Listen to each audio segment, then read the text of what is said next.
दोस्तों, आज की वीडियो में हम जानेंगे एकादशी व्रत के बारे में संपूर्ण जानकारी। जैसे कि क्या एकादशी व्रत हमें कब से शुरू करना चाहिए?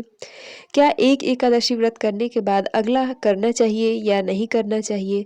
क्या हमें सिर्फ कृष्ण पक्ष का या फिर शुक्ल पक्ष का एकादशी ही करना चाहिए? उद्यापन करें या फिर नहीं? 2 दिनों की तिथि में व्रत कौन-सा वाला करें? क्या खाना चाहिए, क्या नहीं खाना चाहिए? इत्यादि और भी बहुत सारे महत्वपूर्ण सवालों के जवाब इस वीडियो में हम जानेंगे। तो चलिए दोस्तों, वीडियो को शुरू करते हैं और जान लेते हैं सारी जानकारी को। तो देखिए दोस्तों, हमारे हिंदू धर्म में जैसे अलग-अलग देवी देवता हैं, उसी तरह से अलग-अलग व्रत और उपवास भी किया जाता है। सभी व्रतों में सर्वश्रेष्ठ व्रत अगर कोई है तो वो है एकादशी का व्रत। ये व्रत मनुष्य के पुण्यों को बढ़ाने वाला तथा जाने अनजाने में हुए पाप कर्मों को नष्ट करने वाला ये व्रत होता है। ये व्रतों में श्रेष्ठ एकादशी का व्रत होता है। प्रत्येक एकादशी का व्रत जो है वो भगवान श्री हरि विष्णु को समर्पित होता है। दोस्तों, मैं आपकी जानकारी के लिए बता दूं कि पूरे साल में 24 एकादशी का व्रत होता है, लेकिन जिस साल में अधिक मास या फिर पुरुषोत्तम मास लगता है उसमें एकादशी की संख्या 26 हो जाती है और सभी एकादशी अलग-अलग नामों से जाना जाता है। तो चलिए दोस्तों, अब हम सारी जानकारी को देख लेते हैं। तो दोस्तों, सबसे पहले हम जान लेते हैं कि एकादशी का व्रत जो है हमें कब से प्रारंभ करना चाहिए। तो देखिए दोस्तों, सबसे उत्तम जो है वो अगहन महीने के कृष्ण पक्ष में आने वाली उत्पन्ना एकादशी से एकादशी का व्रत शुरू करना चाहिए। ऐसी मान्यता है कि एकादशी जो माता है वो आज के दिन ही उत्पन्न हुई थी, इसलिए अगहन महीने के कृष्ण पक्ष में आने वाली उत्पन्ना एकादशी से एकादशी का व्रत हमें शुरू करना चाहिए। अब हमें क्या एक एकादशी का व्रत करने के बाद अगला एकादशी का व्रत करना चाहिए या फिर नहीं? तो देखिए दोस्तों, आप कभी भी एक एकादशी का व्रत नहीं कर सकते हैं। आपको पूरा एकादशी यानी कि कम से कम 1 साल की एकादशी का व्रत करने के बाद या फिर आप जितने दिनों का संकल्प लिए हैं, उतनी एकादशी का व्रत करने के बाद ही आपको उनको छोड़ना चाहिए या फिर अगर उद्यापन कराना चाहते हैं तो उद्यापन कराना चाहिए। वैसे तो दोस्तों देखिए, एकादशी व्रत का उद्यापन जो है वो नहीं करना चाहिए, लेकिन हम मनुष्य की बहुत सारी जो है आवश्यकताएँ होती है, बहुत सारी मनोकामनाएँ होती है। तो जैसे कि पुत्रदा एकादशी है, तो पुत्र के लिए अगर कोई संतान के लिए इच्छुक है तो वो पुत्रदा एकादशी का से व्रत जो है वो शुरू करके और अपना 1 साल का संकल्प अगर लिया है तो 1 साल के बाद उसका उद्यापन करना चाहिए। अगर मोक्ष की कामना रखते हुए हम एकादशी का व्रत वो शुरू करते हैं तो हमें मोक्षदा एकादशी से व्रत की शुरुआत करना चाहिए। तो इस तरह से अलग-अलग नाम से जाना जाता है एकादशी, तो अलग-अलग महत्व भी होता है। अब देखिए दोस्तों, कृष्ण पक्ष की एकादशी करना चाहिए या फिर शुक्ल पक्ष की? तो देखिए दोस्तों, एकादशी जो है वो अपने आप में बहुत ही महत्वपूर्ण व्रत है। तो आप एकादशी जो है कृष्ण पक्ष की करें या फिर शुक्ल पक्ष की करें, ये आपकी अपनी राय है। आप दोनों एकादशी कर सकते हैं, कहीं कोई परेशानी नहीं है, क्योंकि वो भी अपने आप में पुण्य फलदायी है। यानी कि कृष्ण पक्ष की भी एकादशी अपने आप में पुण्य फलदायी है और उसी तरह से शुक्ल पक्ष की एकादशी भी अपने आप में पुण्य फलदायी है। अब है कि हमें कौन-सा एकादशी करना चाहिए, यानी कि कई बार ऐसा होता है कि 2 तिथियों में एकादशी का व्रत पड़ता है, तो हमें पहले दिन यानी पहली तिथि के दिन पड़ने वाली एकादशी का व्रत करना चाहिए या फिर दूसरे दिनों में पड़ने वाली दूसरे तिथियों में पड़ने वाली एकादशी का व्रत करना चाहिए। तो देखिए दोस्तों, हम गृहस्थ लोगों को जो है एकादशी जो है दशमी युक्त एकादशी नहीं करना चाहिए, वर्जित होता है। तो इसलिए आपको द्वादशी युक्त यानी कि आप द्वादशी युक्त एकादशी करना चाहिए। आसान भाषा में समझे तो जैसे अगर 1 नवंबर 2024 को एकादशी तिथि पड़ी है और 2 नवंबर 2024 को भी पड़ी है, तो हमें जो है पहली ना करके दूसरी करना चाहिए। तो इसी तरह से किसी भी महीने में अगर पहली या दूसरी 2 एकादशी पड़ती है 2 तिथि में, तो आपको पहला ना करके आपको दूसरा एकादशी का व्रत करना चाहिए। तो ये क्लियर हो गया।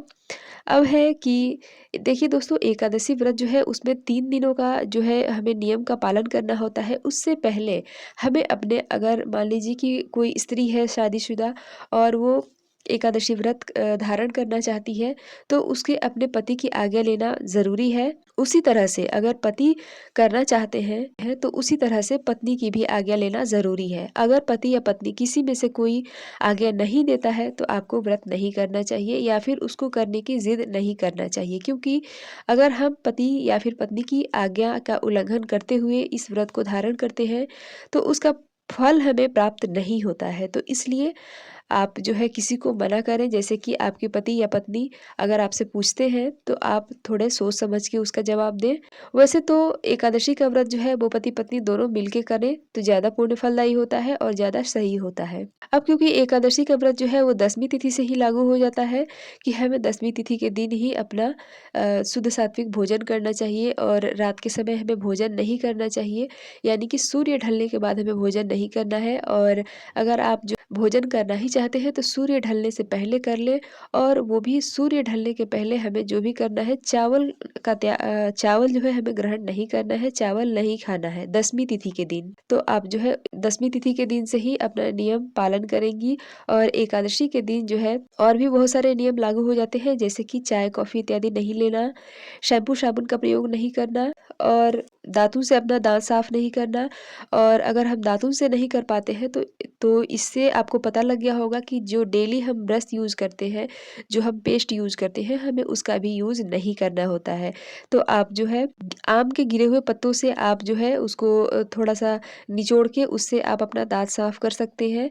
अब इस बात को ध्यान आपको रखना है कि आपको उस दिन पत्ते भी नहीं तोड़ने हैं। अगर अपने आप ही पत्ते गिर गए हैं तो उसका उपयोग आप करें, और अगर आपको वो भी नहीं मिल पाता है तो आप सिर्फ़ अपनी उँगलियों से दाँतों में घुमाकर और 12 कुल्ला करके आप अपने मुँह की शुद्धि कर सकते हैं। आपका मुँह जो है वो साफ माना जाएगा।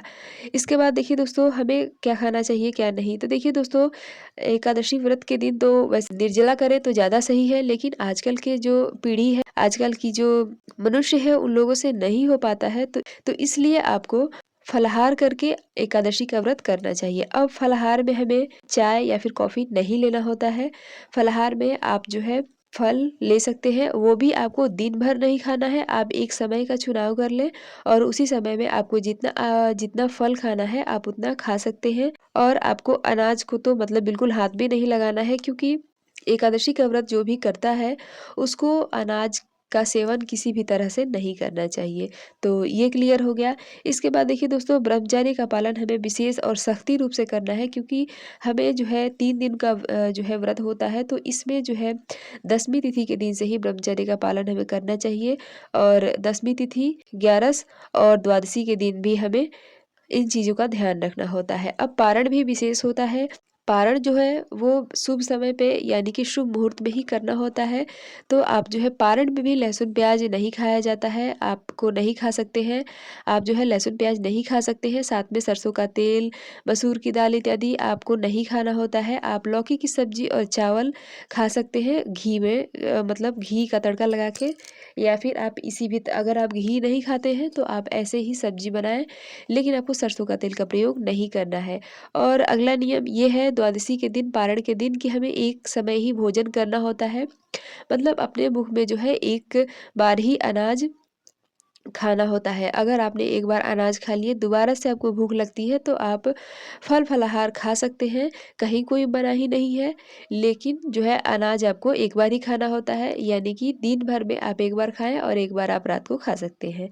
तो ये क्लियर हो गया। अब है दोस्तों कि 10वीं तिथि के दिन हमें क्या-क्या नहीं खाना चाहिए और पारण के दिन। तो देखिए दोस्तों, 10वीं तिथि के दिन हमें शुद्ध सात्विक भोजन करना चाहिए, और लहसुन, प्याज, मसूर की दाल, शहद, कोदो, चना दाल या भी किसी भी प्रकार का साग हमें नहीं खाना चाहिए। इसके अलावा हमें दूसरों के घर का अन्न और जल ग्रहण भी नहीं करना चाहिए।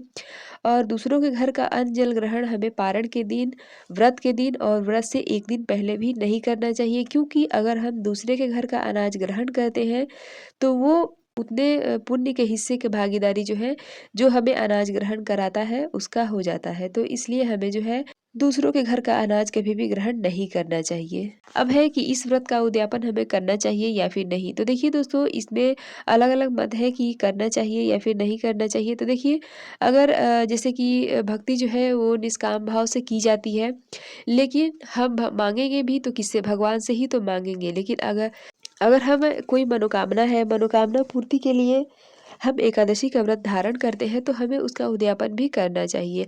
लेकिन अगर आप निष्काम भाव से या फिर आपके मन में किसी भी तरह की कोई इच्छा नहीं है, आप सिर्फ़ अपनी पुण्य फलों को बढ़ाने के लिए आप एकादशी का व्रत करना चाहते हैं, या फिर मतलब आपके मन में किसी भी तरह की कोई इच्छा नहीं है, तो आपका शरीर जब तक चले आपको एकादशी का व्रत धारण मतलब करना चाहिए, उद्यापन करने की कोई भी ज़रूरत नहीं होती है। तो आशा करती हूँ दोस्तों कि एकादशी व्रत की संपूर्ण जानकारी आपको अच्छी लगी होगी। वीडियो पसंद है तो लाइक ज़रूर करें, और मिलती हूँ इसी तरह से एक और नए वीडियो के साथ। तब तक के लिए बाय।